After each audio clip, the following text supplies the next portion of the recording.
Columbus, Ohio, by Michelle Alexander, author of the new book, The New Jim Crow, Mass Incarceration in the Age of Colorblindness. Her latest article exploring how the war on drugs gave birth to what she calls a permanent American undercaste. It's available at TomDispatch.com. She's a former director of Racial Justice Project at the ACLU of Northern California. She now holds a joint appointment at the Kirwan Institute for the Study of Race and Ethnicity and the Moritz College of Law at Ohio State University.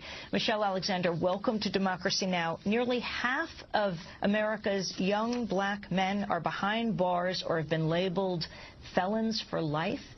That's an astounding figure. Also, what does it mean in terms of their rights for the rest of their lives?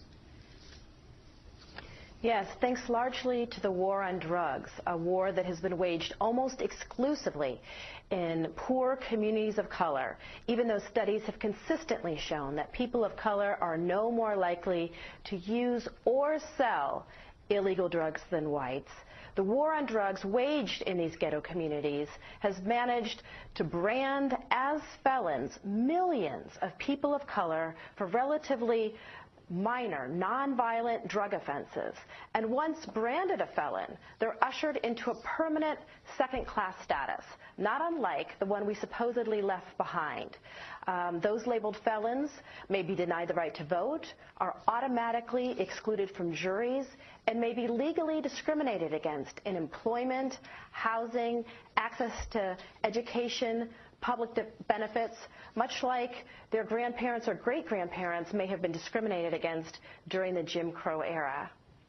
Well, you mentioned that in the war on drugs, 4 out of 5 people arrested have actually been arrested for use of drugs, not for possession or use of drugs, not for the sale of drugs. Could you talk about how both political parties joined in this increasing incarceration around drug use? That's right. The war on drugs, contrary to popular belief, was not declared in response to rising drug crime. Actually, the war on drugs, the current drug war, was declared in 1982 by President Ronald Reagan at a time when drug crime was actually on the decline. A few years later, crack cocaine hit the streets in poor communities of color across America, and the Reagan administration hired staff to publicize crack babies, crack mothers, crack dealers in inner city communities in an effort to build public support and more funding and ensure more funding for the new war that had been declared. But the drug war had relatively little to do with drug crime even from the outset. The drug war was launched in response to racial politics, not drug crime. The drug war was part of the Republican Party's grand strategy, often referred to as the Southern Strategy, an effort to appeal to poor and working class white voters who were threatened by, felt vulnerable, threatened by the gains of the civil rights movement, particularly desegregation, busing, and affirmative action. And the Republican Party found that it could get Democrats, white, working class poor Democrats, to defect from the Democratic New Deal coalition and join the Republican Party through racially coded political appeals on issues of crime and welfare.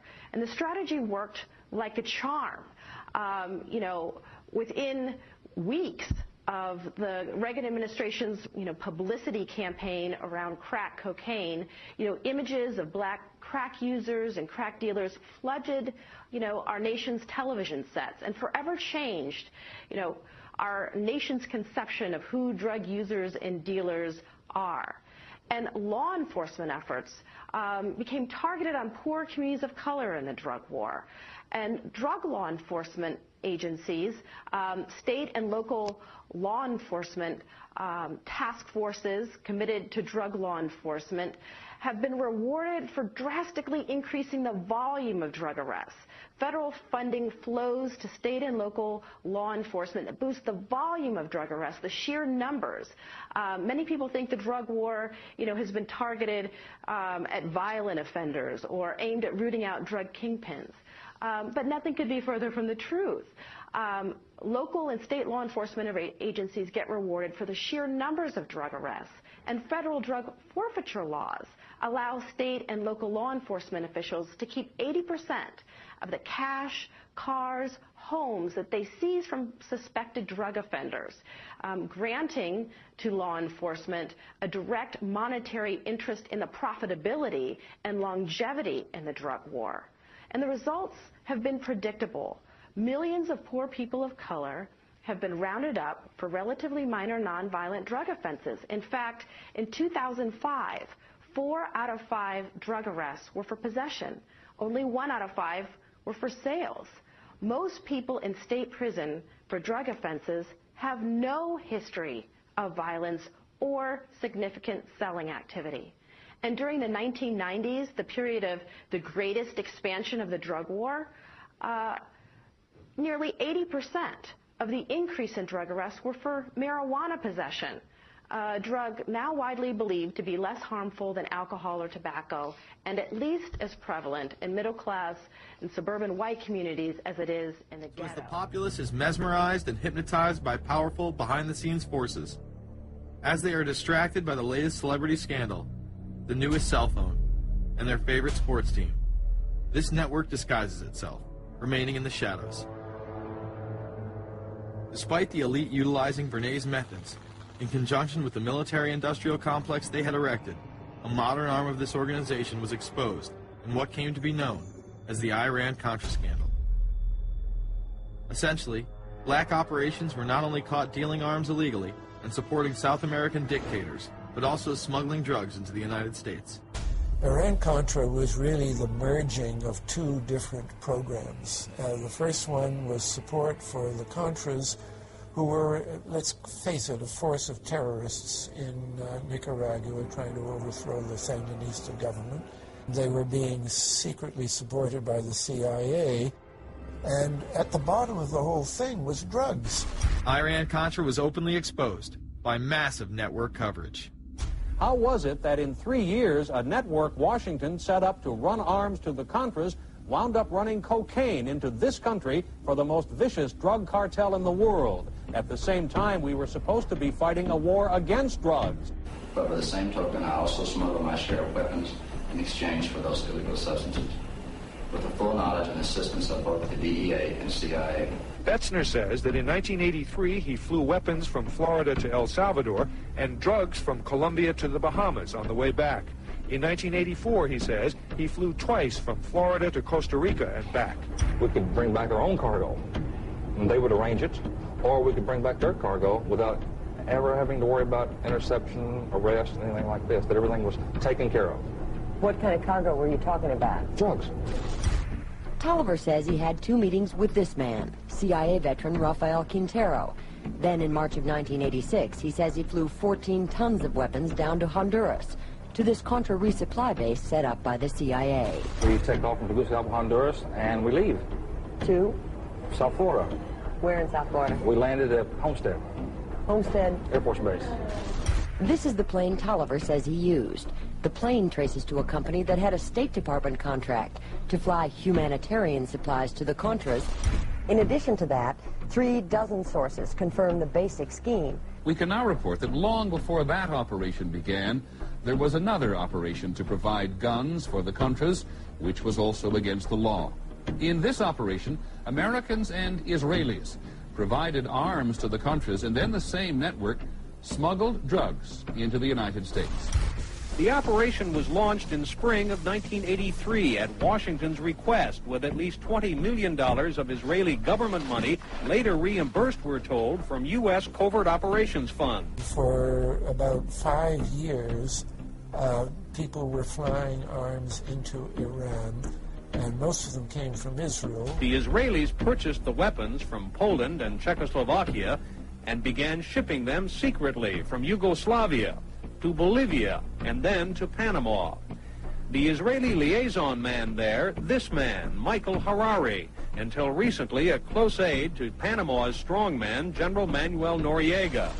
You'd bring the ship into Colombia, you would load drugs aboard it, and you would bring those drugs back to Panama with you. But bringing that stuff into the United States, that was something else. I've never been so thoroughly disgusted with myself. Welcome to the United States of corporate motherfucking America. Prudential, Smith Barney, Merrill Lynch, Bristol Myers, Maytag, Craftmaster, DuPont, MCI, SBC. When they declared a war on drugs, my nigga, they declared war on us. Drug offenders mean more prisoners, and more prisoners mean more prisons built. More wood, more concrete and iron. More trucks, more gas, more hind. Framers, plumbers, electricians, consultants, advisors, technicians. More guards, more guns. Pass more laws to lock up more niggas, and that's more funds. Now they gotta hire more ones. More handcuffs, billy clubs, and stun guns. See, more calls, more CBs and sirens. Most drug offenders is non-violent. It's all corporate, the state ain't the owner. This prison's brought to you by Time Warner. Reverse agreement with the United States in terms of what they export and where it comes from. But the mere fact that they say that the Tariff Act of 1930 that said that we're not allowed to accept prison labor produced goods, imported into the country, it should mean that you don't think it's right. And if you don't think it's right, then you need to look in your own backyard and see what you're doing. Somebody gotta dry the buses out to the sticks. Somebody gotta make the ink for fingerprints. So these companies, they donate to candidates. Cash for the ones that's tough on crime in a state. More arrests equal more votes. Pass more laws that hurt more Latin, black, and poor folk. Then cut money for education so they can spend more on incarceration. The company that fed your kids at lunchtime now feed them when they grown, locked on the child line.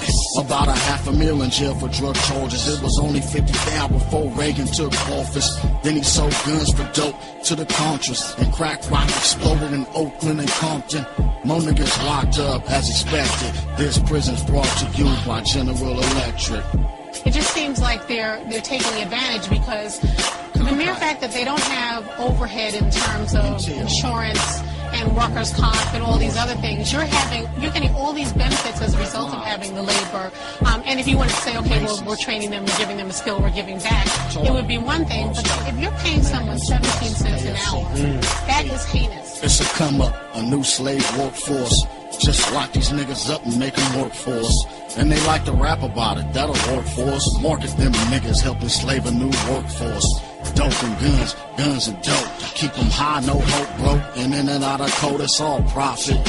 From the dope to the locksmith, machine so big, Jesus Christ couldn't stop it, it's a parable.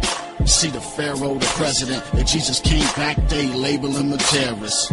I ain't religious, but I read the scriptures. From what I read, Jesus would have been banging for us niggas in essays. And all poor folk on the struggle, they can lock me up, but the Lord forgive me for the hustle, cause niggas just on some feed they kid shit. Living in the system brought to you by big business.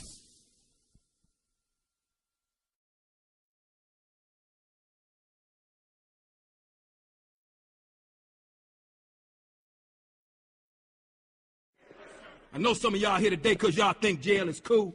But see, y'all wouldn't know nothing about that. I ain't cool about jail, nigga. Ain't nothing cool. I've been here 10 years, and I ain't never getting out. Never. I ain't do much, just kill somebody. It ain't like the nigga ain't have it coming. He sure did. See, y'all think it's just about us in here, but this is about an oppressive system designed to keep niggas down. Y'all wouldn't know nothing about that. What about you, little nigga? You know about that?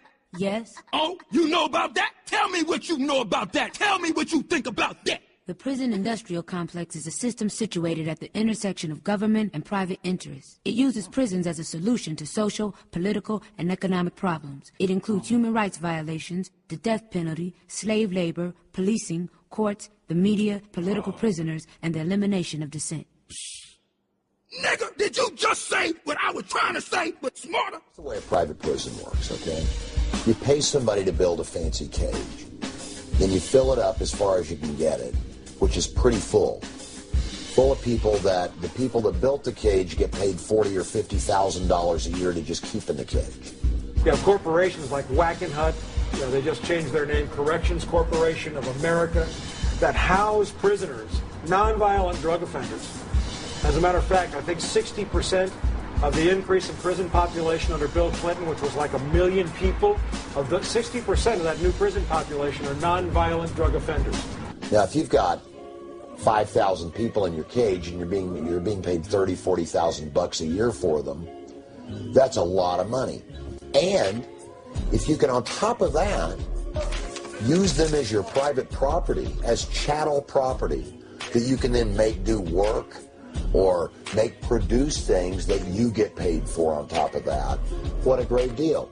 Now, where I come from, when you transform a person into a piece of property, that's called slavery. Not far from Bakersfield, California is the small town of Taft, once home to a thriving oil industry. But like so many oil towns across America, the oil finally dried up. Like many bankrupt towns, a private prison stepped in to save the day. The Taft Correctional Institution is owned by the GEO Group, formerly known as Wackenhut. Wackenhut changed its name after a storm of bad publicity.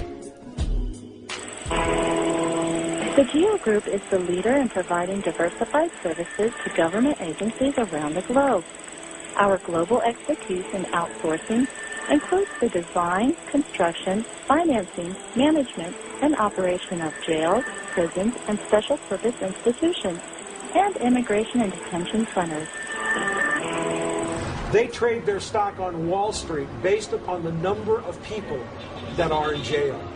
If that isn't sick, if that isn't the best definition of sickness in a society, in a culture, in a civilization, I can't tell you what is. How is it that prison labor is being used to make Patriot missiles for big defense companies such as Lockheed Martin and Boeing, getting paid nothing or nearly nothing to do the work, and at the same time undercutting wages for everyone else in the country, or some people in the country at least, or so argues labor journalist Mike Elk. He's here in the studio now.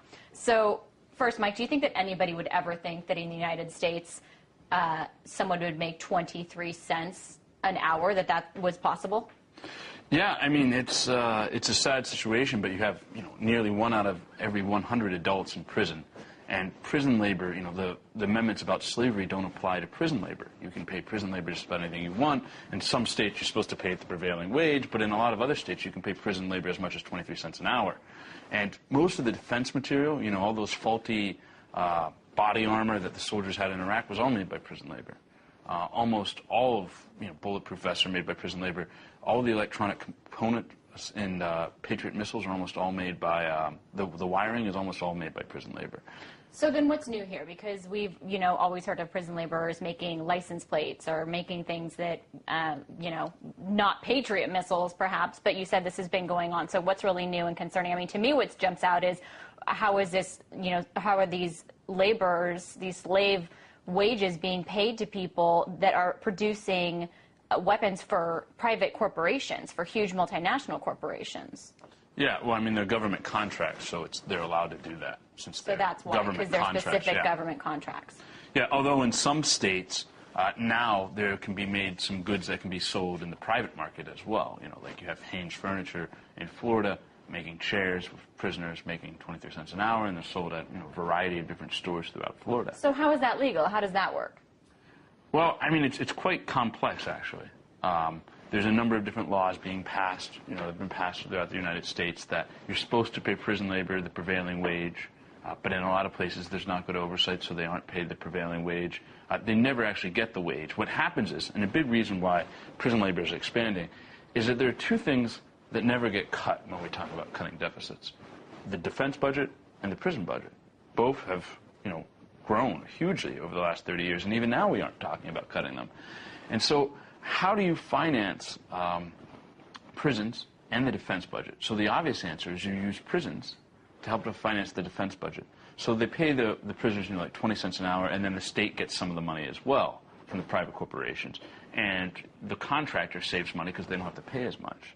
So that's how you keep expanding the two, is you try to use the two. So more and more, we're going to see prison labor being used as states have a tough time paying for these prisons. Yeah, I mean, we see states, too, going broke, and prisons, cost them about $60 billion a year. So this could help defray the cost, too, of keeping people in prison. So in that regard, it could help some of these states that are broke. That is a good thing. Not if it means that states try to keep more people in prison. Because what winds up happening is companies like having really cheap labor. And if you have so many people in prison, and companies like having those people in prison because they can pay them next to nothing, then that gives just another incentive to keep more and more people in prison. So as that grows, as this industry grows, do you see people from prison lobbies lobbying Congress harder for tougher crime laws and for things like that? Do you see it having that kind of an insidious role? Yeah, I mean, certainly look at what we know about what happened in Arizona with the anti-immigrant bills there. What happened there was that the private prison corporations lobbied for those bills. Illegal immigration had gone down by 2/3 in Arizona, but they lobbied for those bills because if you lock up immigrants, then you have more people in prison. Right. So we're seeing more and more laws like this. That's a good example. And I want to bring that up because speaking of Arizona, they passed a law where they included legislation to finish their border fence, and they had a website to get donations and that to finance that, and they said that they're going to be using prison labor to help defray the cost. An event in Payson last week when the head of a state goes on national television and says things like headless bodies in the desert. I mean, would you...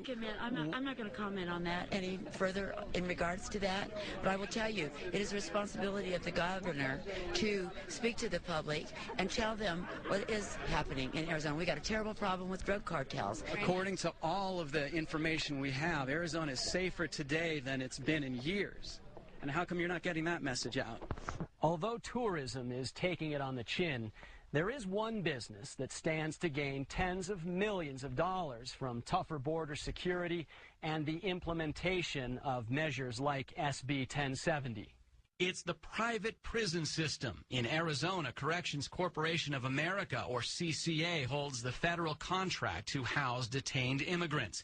It's worth more than $11 million every month, and that figure could grow exponentially with more immigrants picked up off the streets. Our CBS 5 investigation found 2 of Governor Brewer's top advisors have connections to CCA. Deputy Chief of Staff Paul Sensenman was a lobbyist for the company. His wife is still a registered lobbyist for CCA. Brewer policy advisor Chuck Coughlin owns High Ground Public Affairs, which also represents CCA. Did Paul Sensenman or Chuck Coughlin have any input with you on signing SB 1070 into law? Okay, we're done. I mean, are you aware that they were lobbyists for Corrections Corporation of America? Sorry, Morgan. Governor, don't you think you should have disclosed that? The governor did not answer those questions. I think any honest observer of American racial history has to acknowledge that the rules and reasons the legal system employs for enforcing status relations evolve and change as they're challenged. In the first chapter of the book, I describe the cyclical rebirths of racial caste in America. Since our nation's founding, African Americans have repeatedly been controlled through institutions like slavery and Jim Crow, which appear to die, but then are reborn in new form, tailored to the needs and constraints of the time.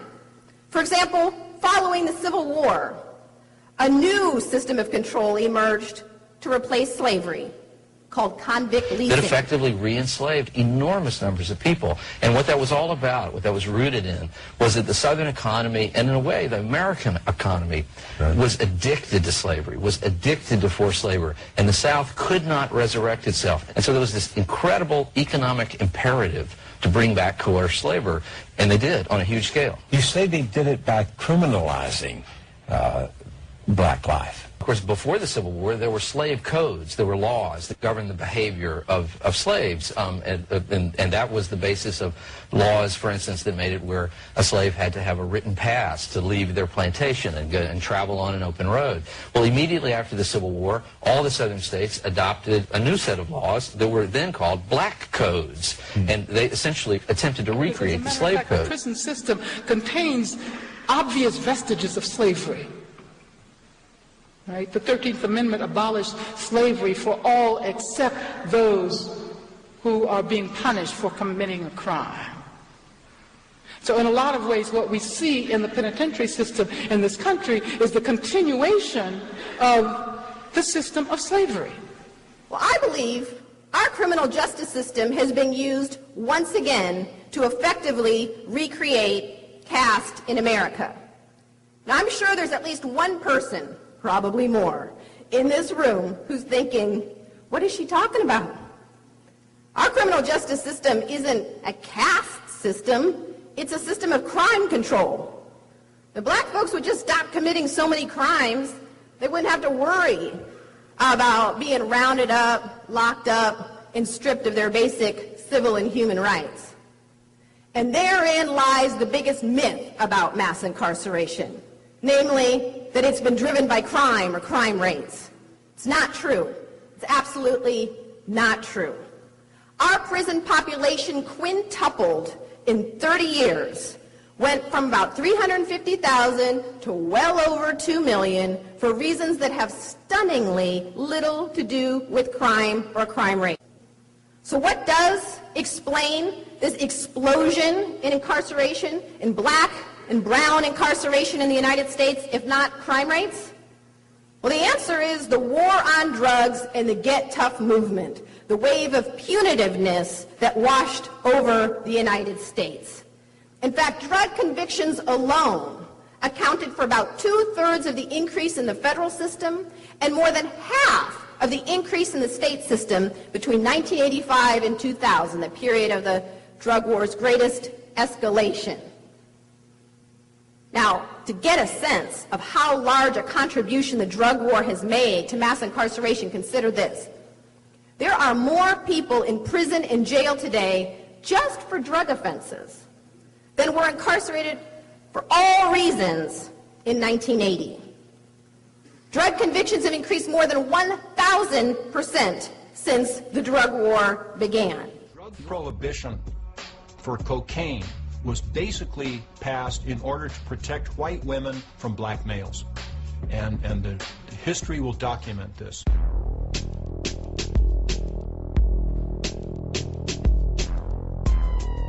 Talking to people in the ghetto, one dealer's name always came up when talking about crack's popularity. Freeway Ricky Ross became known as the Walmart of crack. Ricky's story has become as legendary as Tony Montana and Scarface, but with an even more bizarre twist. Ricky, who is currently serving time in the Texarkana Federal Prison, is scheduled for release in 2013. The prison denied me access with a camera, so I started interviewing Ricky over the prison payphone. You know, a lot of people don't know what it's like to come in a house and there's nothing to eat. You know, to go to a supermarket and walk through the store and eat out of the cookies and things of that nature just to have something to eat. Cocaine came along, you know, and gave me a new horizon, I would say. There's a new epidemic. Smokable cocaine, otherwise known as crack.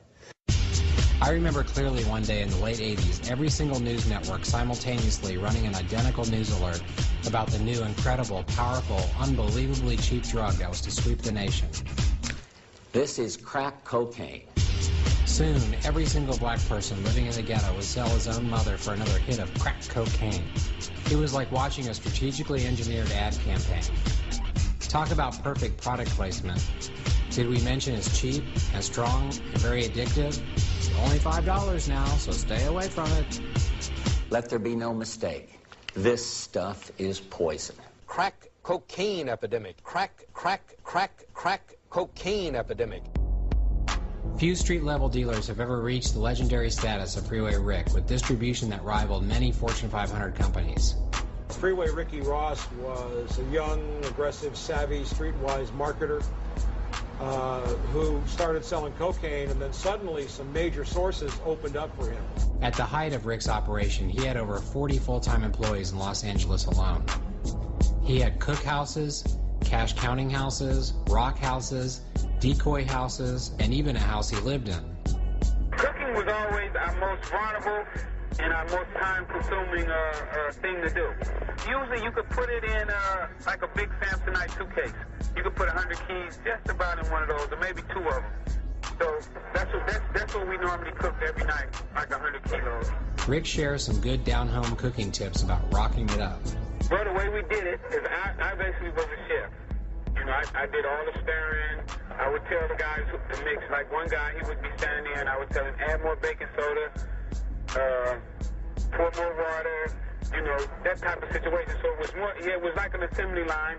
I know this is nothing to joke about, but Rick is your all-American opportunist. And as the media told us, crack was now the big new opportunity. You know, we had houses where you basically would go up to the window and it would be served right out the window, kind of like the way McDonald's does it, I guess. Because we had houses in so many different locations. Basically, you know, I wanted a location. I wanted it to be convenient for the people, you know, where they wouldn't have to drive for. It was kind of like marketing, I guess you would say. The gangs evolved, and the gangs were a great business venture. They're basically marketing tools. That's really what they were. And they were quietly promoted behind the scenes. They got a lot of money. They got a lot of power. They fought for drug turf. Everyone's working for somebody else right now, legally or illegally.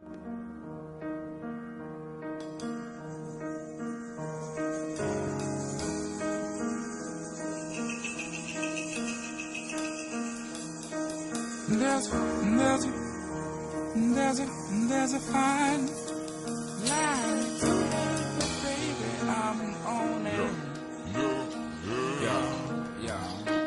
There's a fine line between love and hate, you see.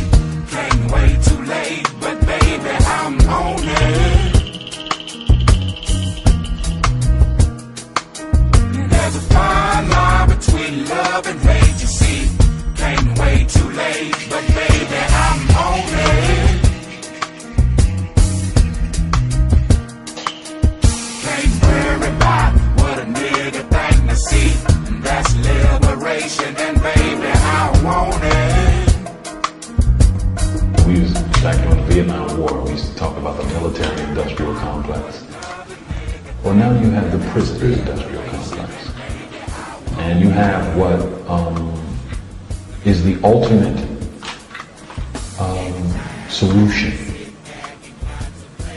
to America's economic problem. Those who are poor, those who are powerless, those who have no access to the wealth that one needs to survive, and perhaps wealth isn't, but the resources one needs to survive. In an area where there is corporate downsizing and there are no jobs and there is only a service economy and education is being cut, which is the only rung by which people can climb. The only growth industry in this part of Pennsylvania, in the eastern United States, in the southern United States, in the western United States, is quote-unquote corrections, for one of a better word. The corrections industry is booming.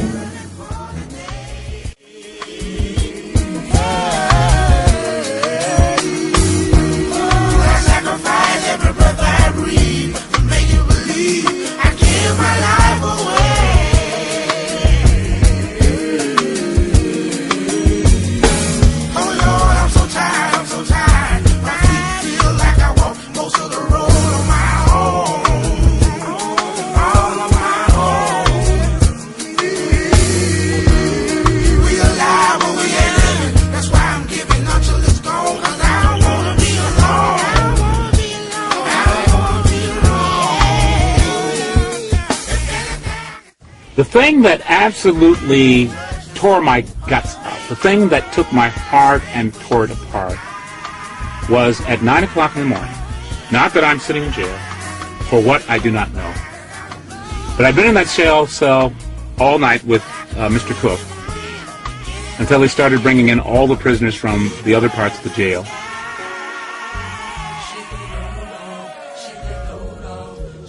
Everybody was black.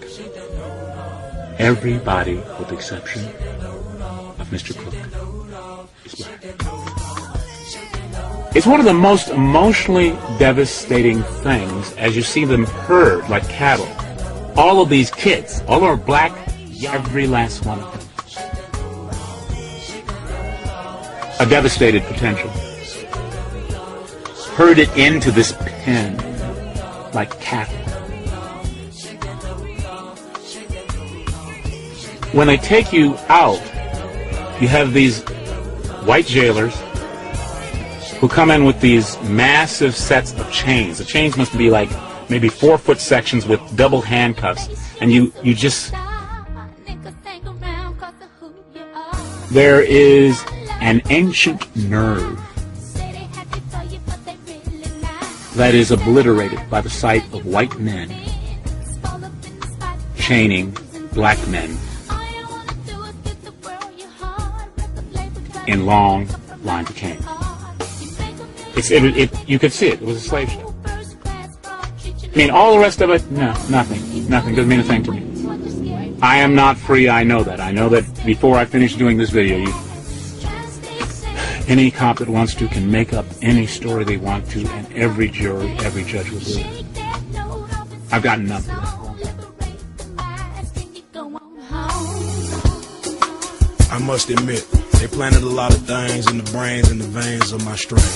Makes it hard to refrain from the host of cocaine, from them whores from the flame, from a post in the game. Makes it hard to maintain focus. Then from the Glock rounds and lockdowns and burials, the seeds that sowed get devoured by the same locusts. Cause it's a hard road to hoe if your ass don't move and the rain don't fall and the ground is dry, but the roots are strong, so some survive. To your surprise, now I bust their cries. You got more juice than Zeus, slinging lightning trying to frighten plains dwellers of the Serengeti, but get beheaded when you falsely dreaded. Melanin, silicone, and collagen injected. The second my pride, who the one gonna get it started? We be the lion-hearted, without infanticide. Just like that red Sprite, you can't imagine, unless you're looking at the canvas of life, not through the peephole of mortality. Single-minded mentality, getting over on loopholes, getting paid twofold on technicalities. Clicking your heels, scared to voice how you feel, packing steel. Picking cotton from the killing fields with no total. I don't think we in Kansas, no moto. Midwest or dirty South, clean dress or dirty mouth. Whether robbing preachers or killing poor righteous teachers, you a scared demon, shouldn't be allowed to spread semen. Jeff Blackburn witnessed how the lure of lucrative drug war funding enticed an entire police force to make illegal arrests. All of a sudden, overnight, there was this massive roundup, well publicized, put all over the TV stations, where 1/10 of the town's black population was escorted in handcuffs to jail. We were told that this was the most massive rural drug conspiracy ever uncovered in West Texas, that it was due to the sterling police work of an individual cop named Tom Coleman, who was a hero. The Tulia newspaper ran not an editorial, I'm sorry, it was a news story that was headlined, "Tulia Streets Cleared of Garbage." When all the major media sources, including 60 Minutes, covered the Tulia story, they told of a lone redneck cop by the name of Tom Coleman who hated black people. But who was Tom Coleman working for? When you followed the trail of money, he was merely a pawn of a law enforcement policy that profits from making large arrests. So there was this thunderclap arrest and sweep of the black community. It landed 46 people in jail, nearly all of whom were black. Then, of course, they quickly started getting processed through the system with court-appointed lawyers, with all-white jurors, and we began to get sentences like 99, 75, 320 years. Out of control, over the top, Texas, typical small-town sentences for drug dealers. Yeah, I sat in jail for 5 months before my lawyer even came to see me. He told me, he said, only thing you can do for me, give me 25 to 99. In the olden days, you had legal lynching. This was legal lynching on a whole new level. This was ethnic cleansing combined with the need to get grant money. The problem in Tulia, and the problem with most of the task forces in the state of Texas, they're created as an entity, as a corporation that more or less stands alone. It's not in the chain of command of DPS or any state agency. It's tempting to think of Tulia as just some rural, weird remnant of the distant Deep South past. The truth is, Tulia is the cutting edge of modern drug law enforcement. And you got this task force out here operating like a pit bulldog or a Rottweiler that's supposed to be on kind of a leash, but it's running all over town trying to find any kid it can to bite. Yeah, I know I was singled out because I was black, black guy, and the Spanish and the black, we in big. It's a ploy. Well, this drug money funds terror. It's a ploy. Ploy. A manipulation. Ploy. Drug money funds terror. I mean, why should I believe that? Because it's a fact. A fact. F-A-C-T, fact. So you're saying that I should believe it because it's true. That's your argument. It is true. Since 9/11, the only thing that's really changed around here in my neighborhood are the attitudes of the police. You know, the gangs are now the new terrorists. And how tough security's gotten since 9/11, it's like really like, you know, how the drugs coming into the United States now, how? I mean, you know, I don't have an airplane, you know, I don't have a car that's gonna make it with California plates to Mexico and back to Colombia. I can't even drive to Colombia. Yeah, so it gotta be flown. I don't have a boat. It gotta be flown or shipped. There's a great line in the movie Boys in the Hood where Larry Fishburne is saying, hey man, we don't grow it, we don't own any airplanes, we don't have any laboratories. How does it get here? Why does it get here? And that's a very good common sense approach that intuitively the people in South Central understood, that there was something much bigger than them that was moving the whole drug issue and the drug war. My parents were staunch Republicans. Back in the 80s, the big concern was not terrorism, it was communism. The Iran-Contra affair was one of the biggest political scandals in U.S. history. Members of the Reagan administration, headed by Oliver North, engaged in the sale of arms to Iran. The proceeds from these illegal deals were being used to fund the Contras, a right-wing guerrilla group that Reagan referred to as his freedom fighters. The Contras were fighting the Soviet-backed Sandinistas for the domination of Nicaragua. The Iran-Contra is very important in history. We have to remember the fact that Iran-Contra, its mandate was to investigate the sales of missiles to Iran. Former DEA agent Celerino Castillo not only fought in the international effort of the American drug war, he also had the rare opportunity of carrying a camera and recording some of the regrettable actions of the DEA and CIA while they supported President Reagan and Oliver North's Contra movement. George Bush Sr. came to Guatemala on January 13, 1986, and he approached me and asked me what I did there at the U.S. Embassy, what my job description was, and I told him I was a DEA agent working international narcotics investigations, and I told him, look, you know, we have gathered intelligence that the Contras are involved in drug trafficking down in El Salvador. And then he just smiled, shook my hand, and walked away from me. And it was then and there that I knew that my government knew that these atrocities were occurring. They were so concerned about giving the guns to Iran and all that stuff. The question should have been asked about all that cocaine flying back over here. In 1986, on American TV, we were all being fed a steady diet of, we're taking down the surrender flag that has flown over so many drug efforts. We're running up a battle flag.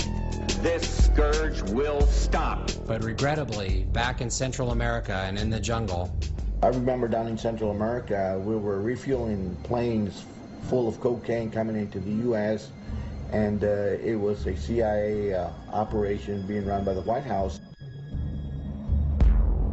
At the same time, all of the cocaine from Nicaragua was flowing into the U.S. Freeway Ricky Ross was at his heyday. The average week would at least be $2 to $3 million, almost guaranteed. Some days we would have $2 and $3 million days. After Freeway Rick was arrested, an investigative journalist by the name of Gary Webb uncovered a link that connected him back to the Nicaraguan Contra movement. So I read Dark Alliance. I got a copy personally from Gary Webb himself. And to read the book, it was fascinating for me, you know, to find out that I was connected with the CIA and all these high-powered people up in the government. Ricky Ross was just lucky. He just happened to get a source who was connected to the CIA. For a long time in South Central, the buzzword was that the CIA was selling crack. And I said, no, the CIA wasn't selling crack. The CIA was importing cocaine. Ricky Ross got it, turned it into crack, and he sold it. According to Gary Webb's Dark Alliance, when Danilo Blandón was displaced from his home country of Nicaragua, he set off to America to raise money to aid the Contras in ridding his home from the invading Sandinistas. When Ricky Ross was introduced to Blandón, Blandón was in a position to create a pipeline of cocaine that he in turn gave to Ricky Ross on consignment. Which I like the sound of that, you know, because I was always trying to get to the top anyway. Suddenly, some major sources opened up for him. Danilo Blandón, Norwin Meneses, both of whom were tied to the CIA and the Contras, and Gary Webb did a masterful job of breaking those stories and proving with documents that that was the case. Whatever we were running in LA, the profit it was going to the Contra-Revolution. I started doing a little research on my own, and I read a little bit about Oliver North and the Contras, because I never knew what the Contras was before. There's ledgers of Oliver North and them actually transporting the cocaine to our country. There's film. Every piece of document that's possible. Talk about being in the wrong place at the wrong time. First-time dealer and former Crip Leroy Chico Brown was arrested with Rick. Chico walked into a DEA sting operation that was set up to capture and imprison Rick in trade for Rick's old partner, Danilo Blandone. How could this be possible? And we reading through the documents, and then that's when Gary Webb started explaining it to us, and we was like, everything came together now. One of the most paramount moments, perhaps caused by Gary Webb's Dark Alliance, took place in November of 1996. It was a monumental historic event. I mean, the director of the Central Intelligence Agency was coming to Watts to face the people. Now, we all know that the U.S. government and the CIA supported the Contras in their efforts to overthrow the Sandinista government in Nicaragua in the middle 80s. Now, it is alleged the CIA also helped the Contras raise money for arms by introducing crack cocaine into California.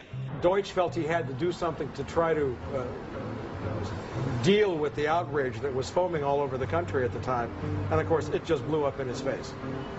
CIA fights drugs. CIA does not encourage drugs. I mean, it was actually one of the most monumental blunders of all time, if you think about it. We have no evidence of a conspiracy by the CIA to engage in encouraging drug traffickers in Nicaragua or elsewhere in Latin America. Deutsch was there because of the Gary Webb stories. The Gary Webb stories had sparked a national furor. I would like to have Richie Ross's brother to speak, please. The United States government turned their head and let this cocaine come into the United States of America. Allow Gary Webb to have full access. This whole thing is orchestrated. It was near pandemonium. It was about, I guess, 1,200 people in standing room only in the auditorium, 2,000 people outside listening on loudspeakers. And it was very hard to keep control. I got called on finally, and I said to her very clearly, I was looking right at Deutsch. I am a former Los Angeles police narcotics detective, and I worked South Central Los Angeles, and I will tell you, Director Deutsch, that the agency has dealt drugs throughout this country for a long time. And I was able to name operations. Director Deutsch, I will refer you to 3 specific agency operations known as Amadeus, Pegasus, and Watchtower. I have Watchtower documents heavily redacted by the agency. I was personally exposed to CIA operations and recruited by CIA personnel who attempted to recruit me in the late 70s to become involved in protecting agency drug operations in this country. He stumbled and stammered and wrung his hands. If you have information about CIA illegal activity in drugs, you should immediately bring that information to wherever you want, but let me suggest 3 places. The Los Angeles Police Department. And of course my response was, I started there 18 years ago, sir, and they tried to kill me. Now what do you want me to do? If this information turns up wrongdoing, we will bring the people to justice and make them accountable. The crowd started chanting, "We told you, we told you, we told you." And it was a great moment of unity. And it was a healing moment for me, because I'd been out alone for 18 years and didn't really know that kind of support was there for me either.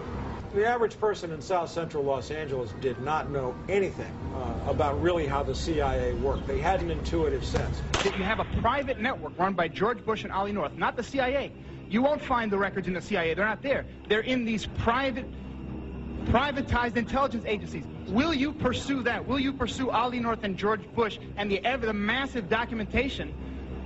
All these gentlemen, like this gentleman here, the co-defendant of Ricky Ross. They needed the money to finance the war in Nicaragua.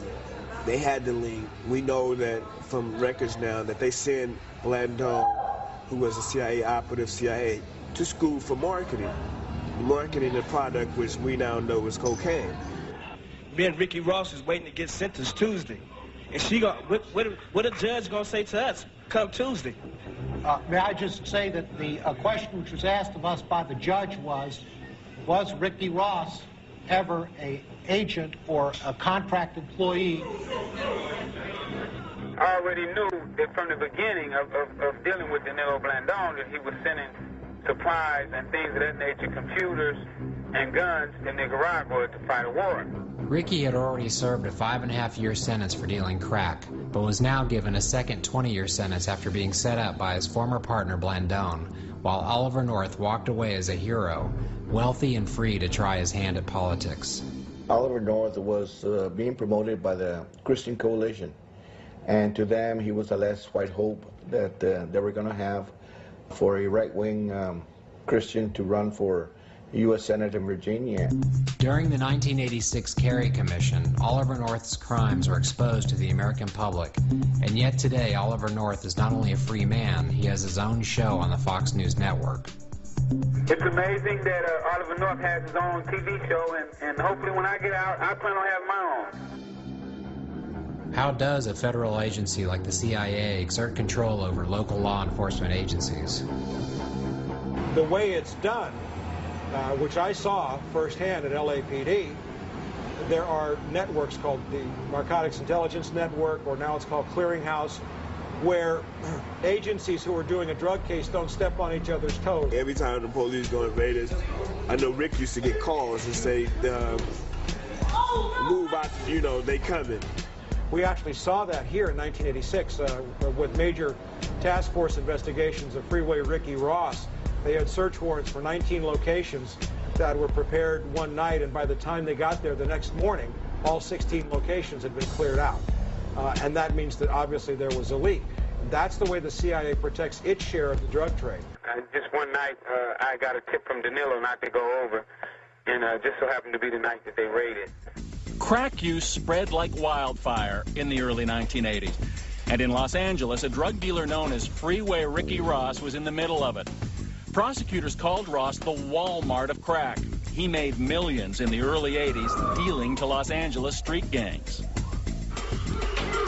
The United States sentencing guidelines and the federal sentencing system rewards those who get others involved in criminal conduct, and that's what Blandón did. During the exact same period that Freeway Ricky Ross was at his heyday, home values in South Central Los Angeles were tanking.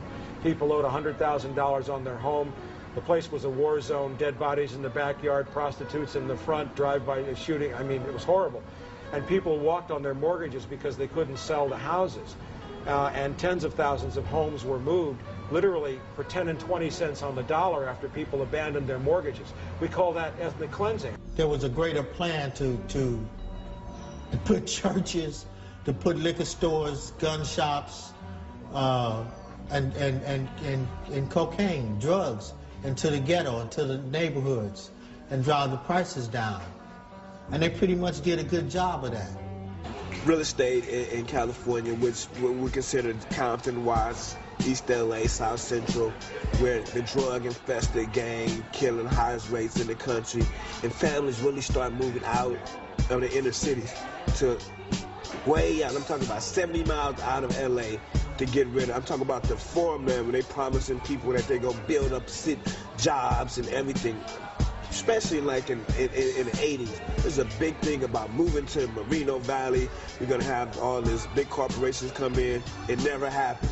People actually moved out there, end up losing everything because the big corporations never came. And then a lot of investors came back here and start buying property for so cheap prices. And now the property value is sky high. You can't even afford to live in Compton and Washington more without spending $300,000 for a home that my mother then paid $9,000 for. It won't always stay the same. It doesn't always have to be this way. Don't underestimate what can happen in these prisons. You know, we think of just people holed up and they're not going to do anything. That's not true. They get inspiration from us, and we get inspiration from the kind of organizing that they can do inside prisons. You know, there was a time when people thought there would be no way that Jim Crow could ever be brought to its knees. But a major social movement did arise that managed to do precisely that. Well, we've got to do it again.